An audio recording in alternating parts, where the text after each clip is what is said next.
Is God in control? That's what we've been looking at this week from the book of Proverbs.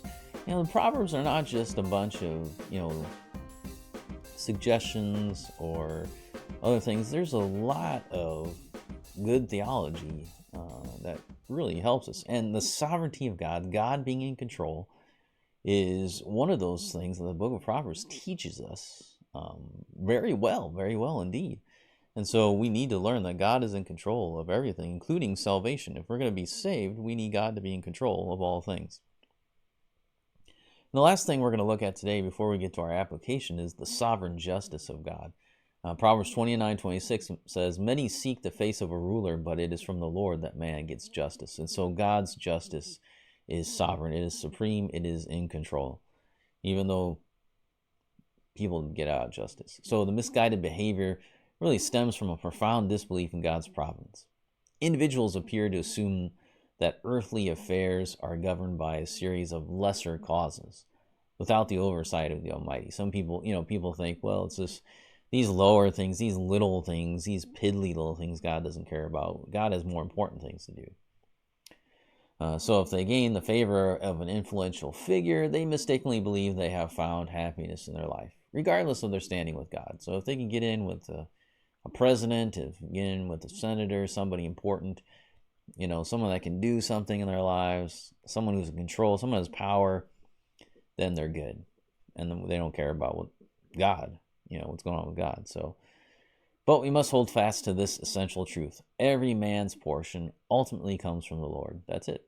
Our success or failure in any endeavor, our wealth, our poverty, our experience or of approval or disapproval from others, all are contingent upon his sovereign will. The control over riches, honors, friendships, enmities, enemies, lies solely with the sovereign ruler of the universe. Not a hair can fall from our heads, nor even the slightest enhancement to our comfort occur apart from his decree. And so we can't do anything apart from God.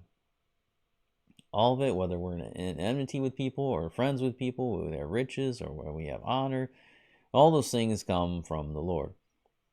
All who extend the trust that belongs to the sovereign of heaven and earth to any creature are reprimanded by this scripture.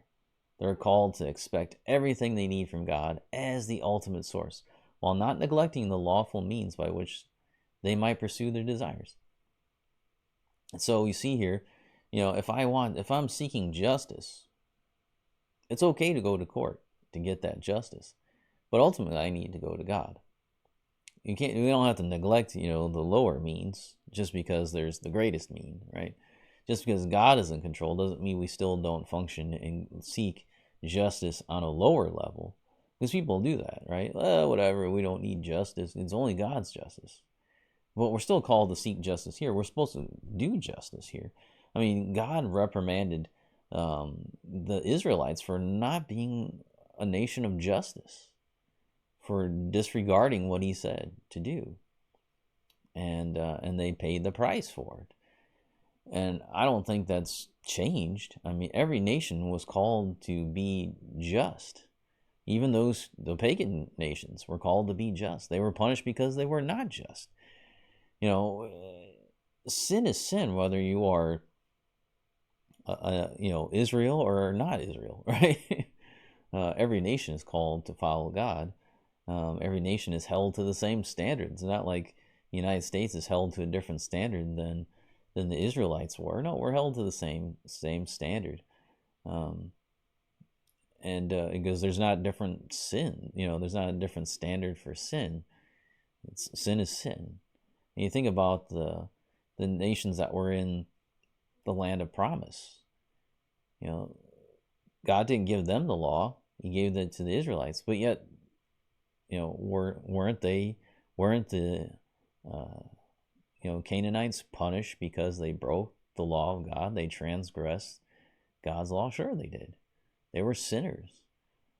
So God's law doesn't just exist in the Mosaic giving of it.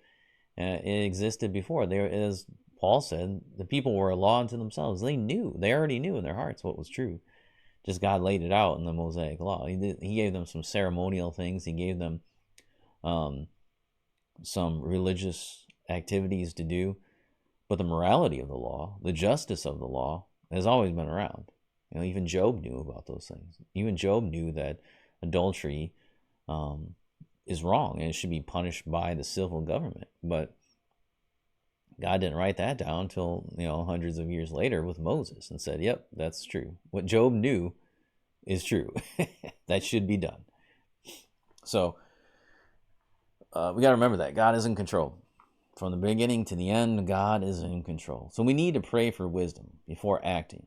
If God is in control, we need to pray for wisdom, and not to trust that, and to trust that God will guide us. If He's in control, He can guide us, right? Even when things don't go as planned, we can still trust that God knows what's going on. He's led us into where our plans failed, but His plan continues to be good. So when faced with a job decision, we need to make informed plans, but entrust the final result to God, knowing it orchestrates every step. So if it's job decision, who you're going to marry, where you're going to live, should I go change different churches? Should I go to this church or that church? Whatever it is, we make plans, we make informed plans, but we entrust the final result to God. So if it doesn't work out, we can say, well, God didn't want that to happen. If it does work out, then all praise to the Lord. Now, when we're tempted to seek favor from people in authority, like it says here, it's thinking that maybe that'll help us. Remember that true justice and provision come from God. If we're seeking from earthly means to get what we need, we should only be seeking God. All these things come from God alone. So this helps build confidence and focus on pleasing God over people. We should say, okay, I don't want to be tempted by this authority or this means by which I think I can get my plans accomplished, or even myself. I need to trust in the Lord. Only true justice, true provision come from God. I can kind of fake it, but I won't make it. Only if God allows it to happen. Number 3, God uses trials to refine and test our hearts. So during difficult times, then, we need to reflect on what God might be revealing about my character or my faith, and I need to lean on Him to grow through the challenge. That's why He's brought this testing. That's why He's that refining. We're in the crucible, right? We're having our dross melted off. And so He's testing, refining us. That's what we need. So when we're in those hard times, what is God revealing about me? What is He revealing about my faith? Am I leaning on Him to grow, or am I not? And then when successes or blessings come, give God the glory instead of claiming any credit. Remember that He establishes our paths and grants favor. He's the one that does that. So if I accomplish anything, it is by God. And then number 5, instead of acting for human applause, focus on God's eternal perspective, knowing that everything, including the purpose of the wicked, serves His ultimate glory. So if someone's doing bad against you, someone's sinning against you, doing evil against you, know that it's accomplishing God's purpose. What that is, you have to figure that out. Maybe you won't figure it out. Maybe you don't even know. Maybe you don't, but you're not required to understand. That's the thing. You don't need to know. All you need to do is trust. That's where the trust comes in. Then number 6, knowing that God sees all, we can let go of worry about things beyond our control. If we can't do anything about it, then we should be upset about it. Whether good or bad, everything is open before Him. So we can live with integrity and peace. We know we should live with integrity. We should live with that. And if we try to live with integrity, then we'll have peace as well. So that's our study for this week. Let's do these things. Let's get started. Let's get working on this, and ask that God will bless us as we seek to acknowledge His control, His sovereignty over all things, whether small or great. My plans, your plans. He's in control of all that, and that's a good thing. He's in control of my salvation. That's a great thing. He's in control of the bad things in my life. That's a great thing too. And so when we study this, the main idea is we need to trust in the Lord and what He says.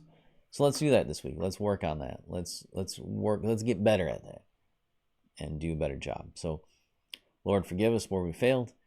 Help us to do better. All right, I'll see you next time as we'll study more in Proverbs, one more lesson in Proverbs, and then we'll move on to the Christmas season this year. And so looking forward to that. But I'll see you back here next time.